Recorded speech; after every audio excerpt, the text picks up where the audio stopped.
It was 1978. The laughter began as a quiet rumble in the back of a smoke-hazed briefing room, the kind of sound made by a man who had spent his life surrounded by diesel engines and thick armor plate.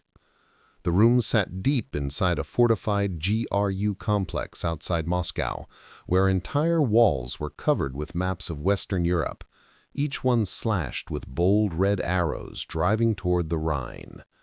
On the projector screen, a technical diagram flickered.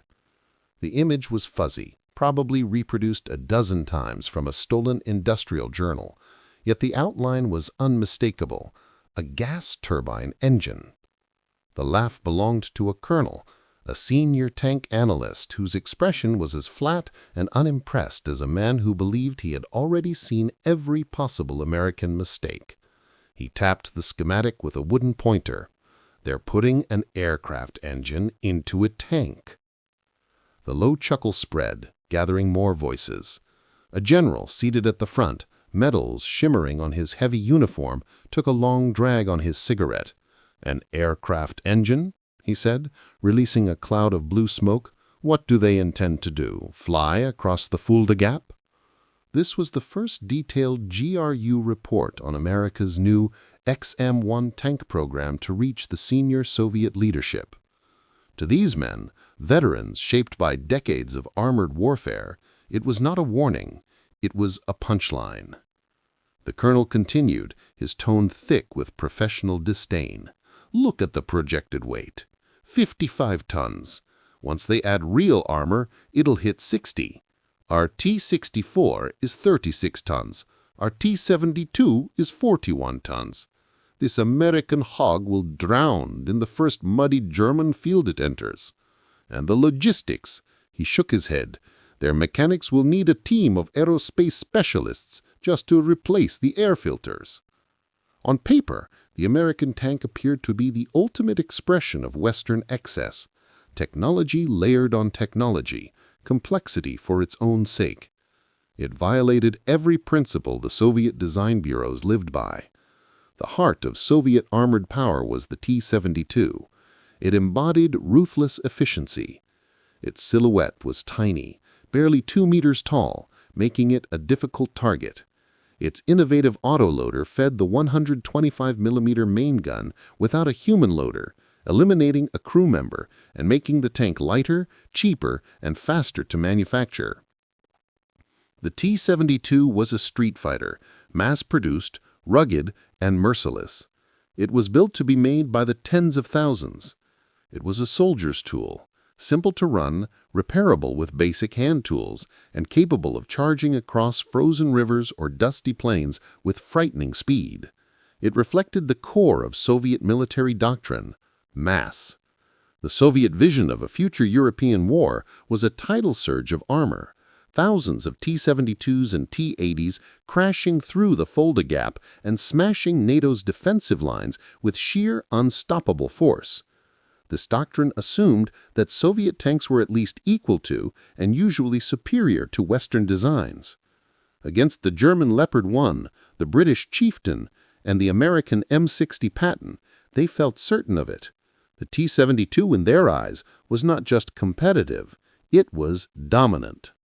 And now the Americans unveiled this, the XM-1, a so-called tank that consumed fuel like a strategic bomber, stuffed with machinery that demanded a supply chain stretching back across the Atlantic. GRU analysts estimated its fuel economy in gallons per mile. It would need to be refueled 2 or 3 times more often than their diesel-powered T-72s. "It's a defensive showpiece," the general concluded, crushing out his cigarette. "A prima donna, built to sit in a fortified position, burn rivers of jet fuel, and impress congressmen. It won't survive real combat. It won't survive our war." Heads nodded. The laughter faded into a cool, satisfied certainty. The report went into the archives. The T-72 production lines kept rolling. The Red Army continued rehearsing its relentless advance. The tank, soon to be named the M1 Abrams, was written off as a paper fantasy, an absurd experiment, a monumental waste of American resources. This unwavering confidence, this catastrophic misjudgment, would go unexplained for more than 10 years. The laughter, in time, would choke off. This moment of towering, fatally misguided self-assurance became one of the Cold War's most significant intelligence failures. The Soviets possessed the data, but they completely misunderstood the philosophy behind it. They interpreted weakness where a revolution was quietly taking shape. For those who want to understand the real, high-stakes technological gambles and strategic shifts that defined the Cold War, this was the spark that shaped the next decade. The Soviet Union wasn't merely dismissing the M1 Abrams. They were measuring their own achievements against what they believed was its failure. While the United States poured billions into this turbine-powered hangar queen, the Soviet Union refined its own armored doctrine. The stakes were immense. The entire defense of Western Europe hinged on NATO's ability to blunt a Soviet armored storm. If the war ever ignited, everything would be decided not in weeks, but in hours. The Soviet operational concept, deep battle, was a ruthless, accelerated evolution of the blitzkrieg that devastated Germany. Soviet tank armies would not waste time trading shots with defenders. They would locate a soft spot, punch through with overwhelming force, and surge forward at maximum speed, not toward enemy tanks, but toward their rear areas, command posts, ammunition depots, air bases, fuel lines. The objective was straightforward: total systemic collapse within 48 hours. The T-72 was the scalpel meant to carve this wound. Its low silhouette made it difficult to target. Its gun could destroy any tank NATO fielded in 1978. And its autoloader gave it a theoretical rate of fire fast enough to overwhelm any static defensive line. Soviet intelligence had a single essential mission: evaluate the danger. Their task was to determine whether NATO could stop a Soviet armored tidal wave. And when they examined the M1 Abrams, their answer was an emphatic no. Their assessment wasn't foolish. It was shaped by their own brutal historical experience. The Second World War had taught them that sophistication was the enemy of durability. The German Panther and Tiger were engineering wonders, yet they were logistical disasters. They constantly broke down and existed in quantities too small to influence the war. By contrast, the Soviet T-34 was rough, simple, and produced in overwhelming numbers.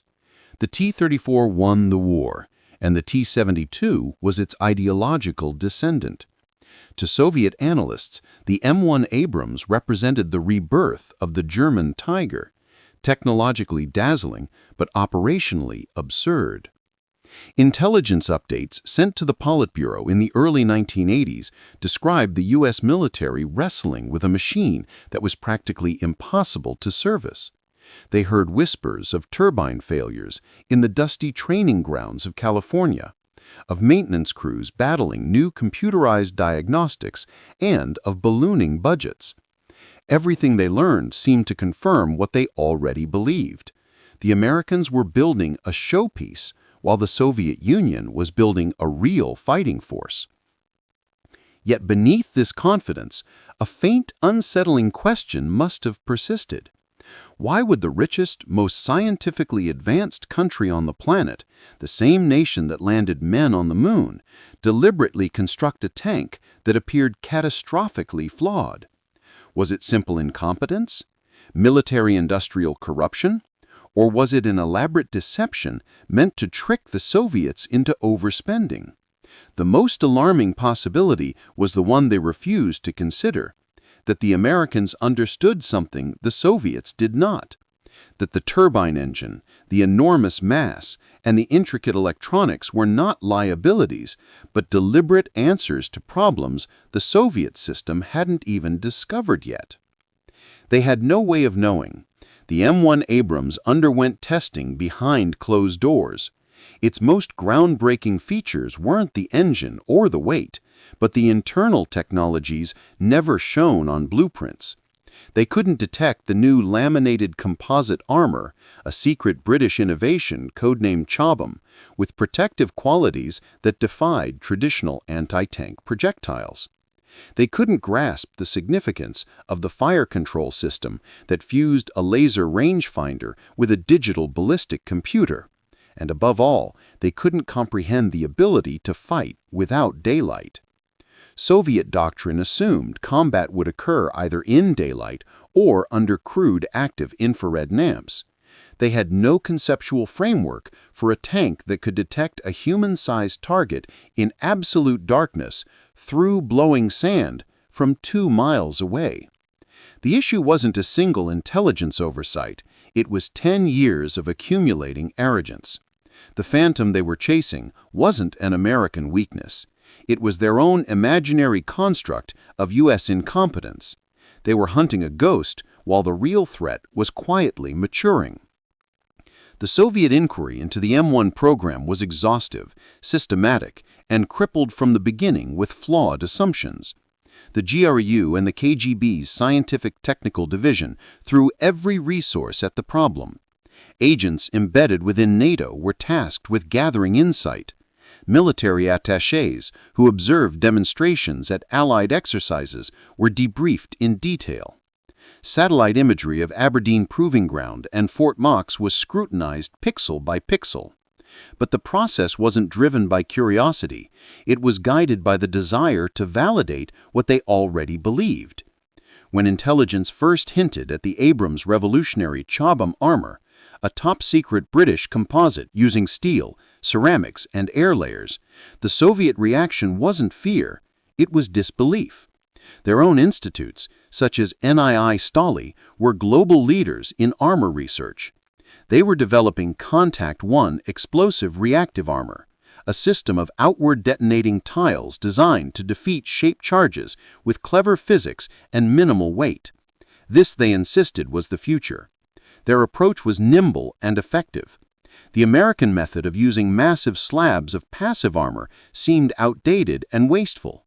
Their mathematicians ran the numbers.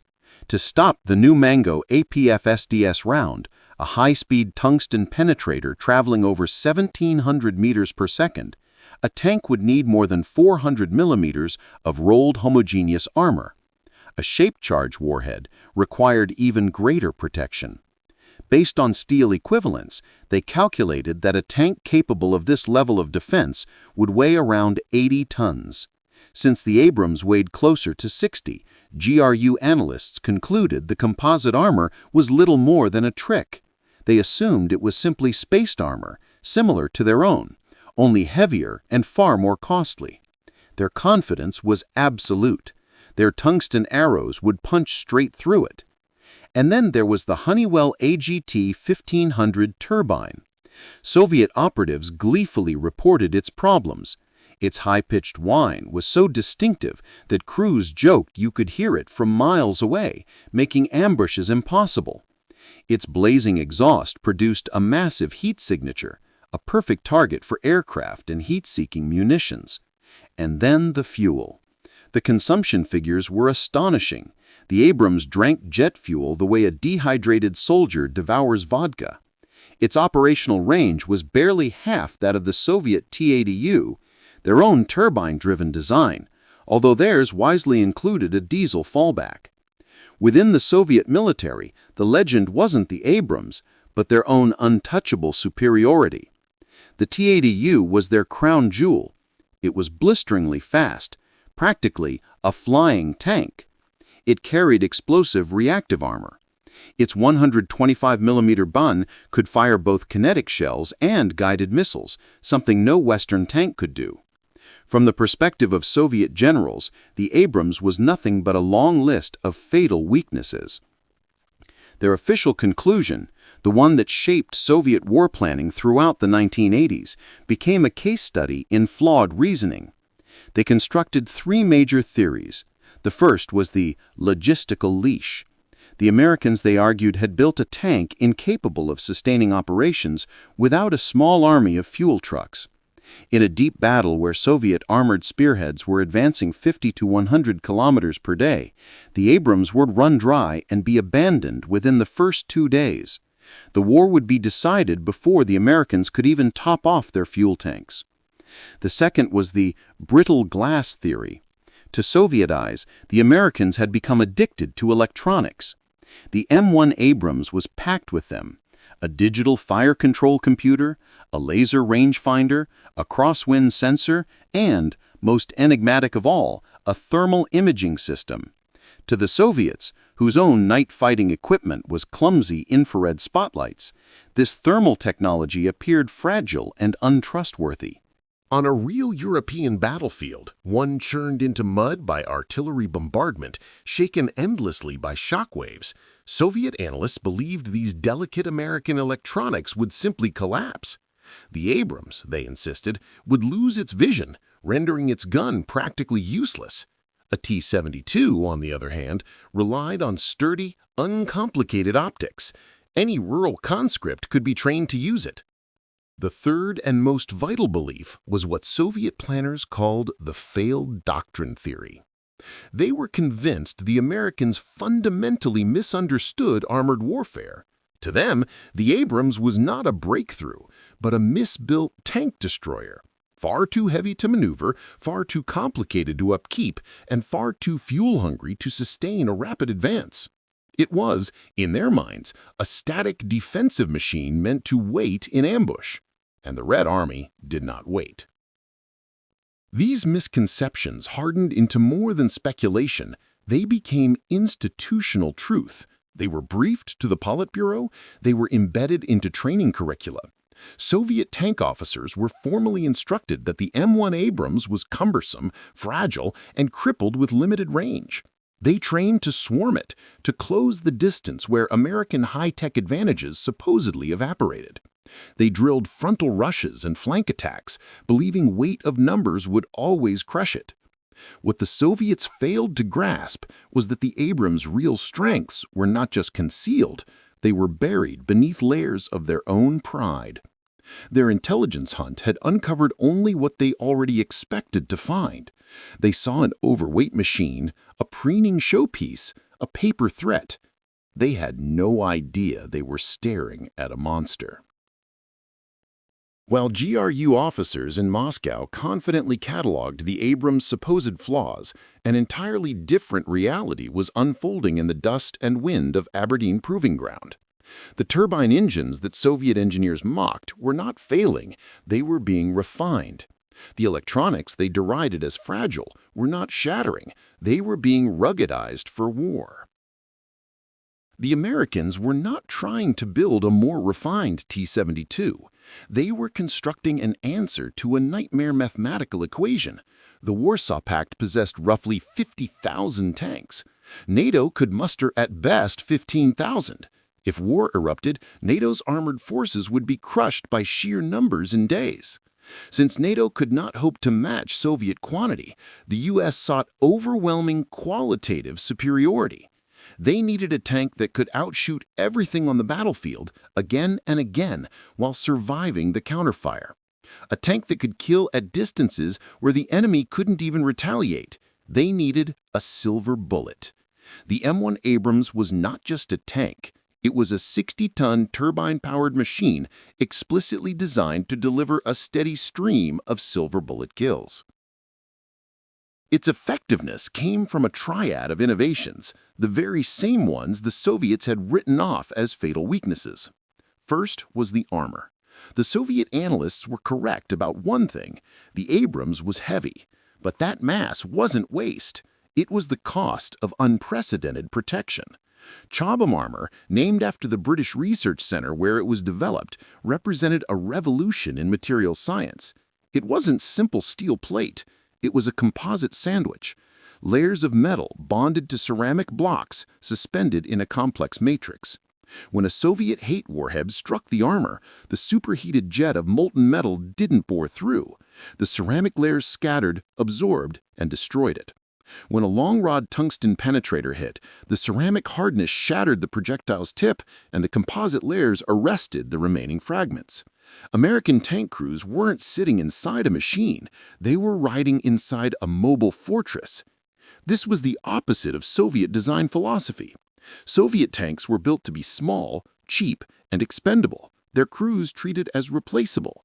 The Americans built the Abrams to keep its highly trained professionals alive at all costs. Next was the engine, where Soviet intelligence saw the AGT-1500 turbine as a fuel-gorging liability. The U.S. saw it as the cornerstone of a new style of warfare. Diesel engines of the 1970s were smoky, slow revving, and constantly noisy. The turbine, by contrast, was whisper-quiet at idle, allowing the Abrams to sit in ambush positions undetected. And when acceleration mattered, nothing on the battlefield could match it.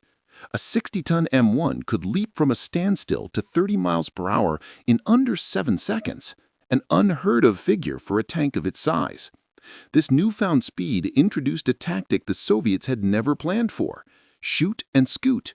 An Abrams could crest a hill, halt, fire, and instantly reverse before a Soviet round fired from 2,000 meters away even reached the spot it had been. Compared to this, the T-72, with its lumbering diesel engine, was essentially immobile.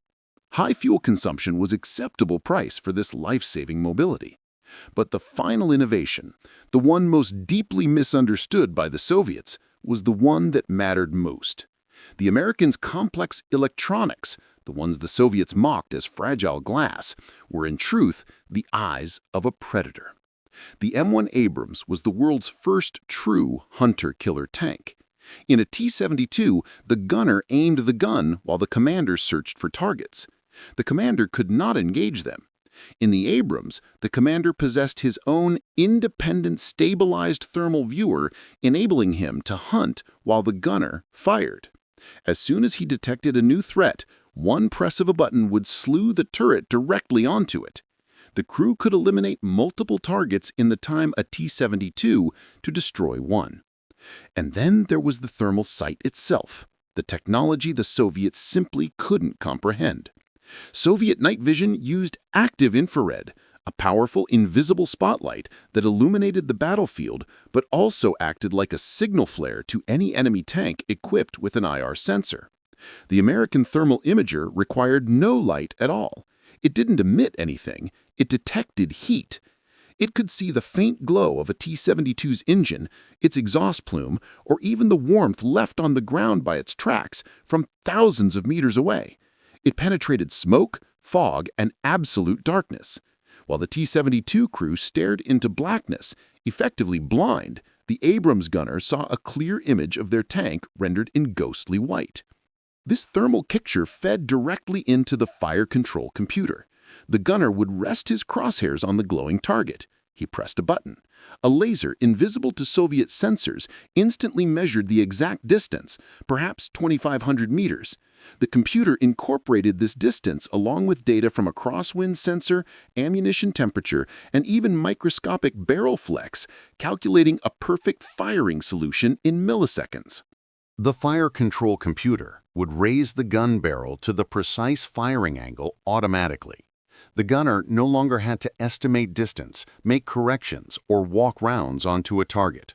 All he needed to do was laze the enemy, wait for the fire permit light to appear, and squeeze the trigger. The first round would destroy the target. While Soviet crews trained for massed armored assaults, American crews were rehearsing something entirely different, a methodical hunt. U.S. tankers were being conditioned not for a chaotic melee, but for a battlefield full of targets waiting to be eliminated. The Americans had grasped a truth the Soviets refused to acknowledge. The next tank war wouldn't be a slugfest. It would be long-range murder, carried out from over 2 miles away in conditions where the enemy couldn't see them. The showdown did not take place in the mud and forests of the Fulda Gap. The two opposing visions of tank warfare, born from the same Cold War fears, finally collided in a landscape utterly unlike Europe, the vast, barren deserts of southern Iraq. The year was 1991. The campaign was Operation Desert Storm. The Iraqi Republican Guard, ranked as the 4th largest army on earth, It was essentially a Soviet clone. Its officers trained in Moscow. Its doctrine was pure Soviet deep battle. Its armored formations were filled with T-72 tanks, export models, slightly downgraded, yet still fundamentally the same vehicles that had inspired such confidence in that Moscow briefing room years earlier. These units were seasoned by a decade of bloodshed against Iran. They were experienced, entrenched, and convinced they understood armored warfare. On the night of February 26, 1991, the U.S. 2nd Armored Cavalry Regiment, call sign Eagle Troop, pushed deep into the Iraqi desert. A violent shamal, a roaring sandstorm, swept across the battlefield, reducing visibility to under 100 meters. For the Iraqis, this was perfect protection. The T-72 commanders of the Tawakkalna Division were effectively blind. Their active IR night sights were useless. The infrared beams bounced off the dense wall of sand and illuminated nothing. They believed they were safe. In their dug-in fighting positions, they waited out the storm, confident that no force could maneuver or detect them in such conditions. The moment that finally shattered Moscow's illusions arrived quietly, not with thunder, but with a faint, eerie sound. Iraqi crews heard a strange, high-pitched whine drifting through the storm. It was unfamiliar, like a jet engine operating at ground level. It seemed to come from everywhere and nowhere simultaneously. Then the battlefield detonated.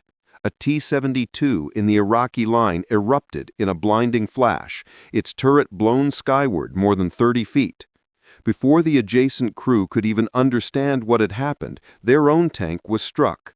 A white-hot dart of depleted uranium, traveling faster than the speed of sound, punched through their frontal armor, instantly vaporizing the crew and triggering the ammunition carousel.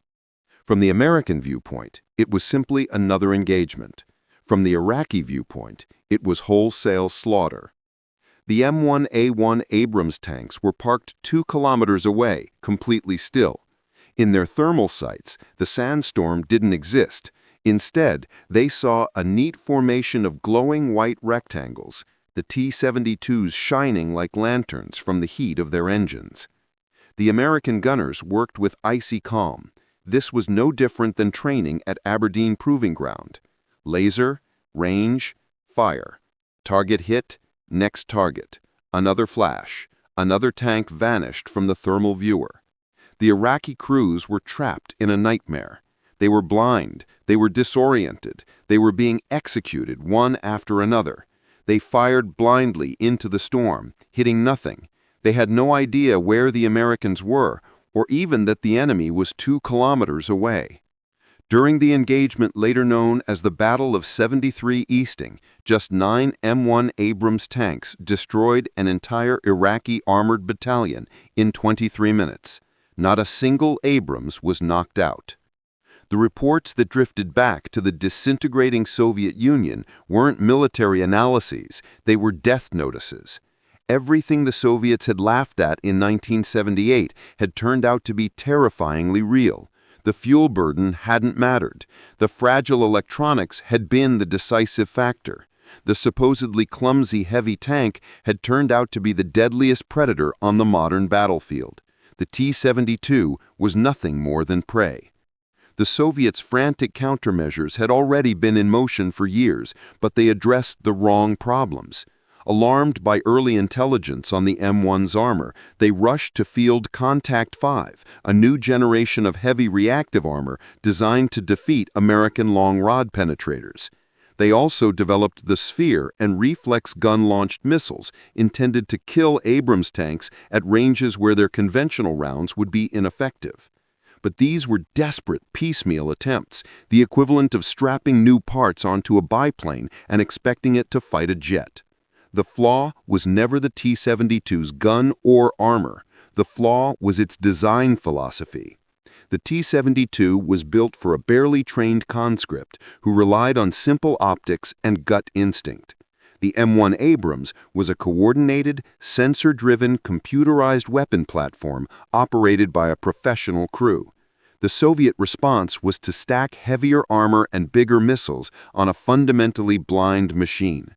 The Abrams didn't care. It could see through darkness, it could see through sand, and it could fire a lethal first shot from 3,000 meters away before a T-72 crew even realized a battle had begun. The laughter that began in 1978 was gone. The mystery was no longer a mystery, and the answer spelled the collapse of the entire Soviet theory of armored warfare. The true verdict of the Gulf War wasn't written in any report. It was carved into a single brutal statistic, one that echoed from the Pentagon to the dying offices of the Soviet Politburo. The decisive statistic was this. During just 100 hours of ground combat, all variants of the M1 Abrams destroyed more than 2,000 Iraqi tanks, including hundreds of frontline T-72s. In return, only 18 Abrams tanks suffered any damage. Of those, 9 were irrecoverable losses, and of those 9, not a single one was knocked out by enemy tank fire. Not a single Abrams crew member was killed by a T-72. The final tally was effectively thousands to 0. The joke that had echoed through the GRU briefing room in 1978 returned like an apparition to torment those who told it. The pig that supposedly would bog down in mud had proven to be a swift, lethal predator in open desert. The temperamental diva with the fuel-guzzling turbine had maintained operational readiness above 90%. The allegedly fragile electronics had become a godlike battlefield vision system. And the so-called paper tiger had revealed itself as a fire-breathing dragon, one that incinerated the very foundation of Soviet armored doctrine. This was more than a battlefield humiliation. It was a collapse of an entire worldview. It marked the moment the Cold War's central illusion disintegrated. The Soviet Union had built its identity around the belief that it could always match or exceed Western technology. Its rise to superpower status had been based on replication. It stole the secrets of the atomic bomb. It reverse-engineered the B-29 into the Tu-4. It countered every Western advance with a good enough Soviet equivalent, churned out in massive quantity. The T-72 represented that philosophy at its peak, a beautifully refined version of the T-34, the ultimate product of iterative engineering. But the M1 Abrams wasn't a refined pattern. It wasn't an upgrade. It was a reinvention of the tank from the ground up. It was not a vehicle. It was a system, an integrated, networked weapon designed around crew's survival and information dominance. Where the Soviet Union built a tank intended to be expendable along with its conscript crew, the Americans built a weapon designed to keep its professional crews alive. In the 1970s, the Soviet path looked efficient and sensible, while the American direction looked wasteful and indulgent. By 1991, Soviet pragmatism revealed itself to be a fatal trap, and American extravagance proved to be brilliant foresight. The technological gulf wasn't merely about armor thickness or engine type. It was about microelectronics. The centralized, paranoid Soviet economy was incapable of producing the competitive, innovative electronics industry needed to create the Abrams digital fire control system or its thermal sights. They could smuggle one microchip, but they could never steal an entire ecosystem capable of producing millions. They could copy a tank, but they could not copy the mindset that created the Abrams. In the end, the mystery of the M1 Abrams was simply the mystery of Western innovation. The Soviets mistook the noise, the conflict, the inter-service rivalries, the blown budgets, and the political infighting as signs of dysfunction. They saw decadence. They saw weakness. They saw a paper giant. What they failed to understand was that this very chaos was the furnace in which innovation was forged. The disagreements and competition were precisely what made a machine like the Abrams possible. They mocked the turbine engine because their rigid, centrally controlled system would never have permitted such a radical, risky, fuel-hungry concept to even reach a design board. Ultimately, the Abrams became more than a tank. It became a gravestone marking the death of the doctrine of mass over precision, a gravestone for the belief that quantity could always replace quality, a gravestone for the laughter that echoed in that Moscow war room in 1978. That laughter belonged to a nation that had grown catastrophically overconfident, a system convinced it had answered every question about warfare and had ceased to ask new ones. The M1 Abrams was the answer to a question the Soviets never imagined. What happens when your enemy can see you and you cannot see them? The answer, delivered through a roaring sandstorm from 3 kilometers away, marked the true end of the Cold War.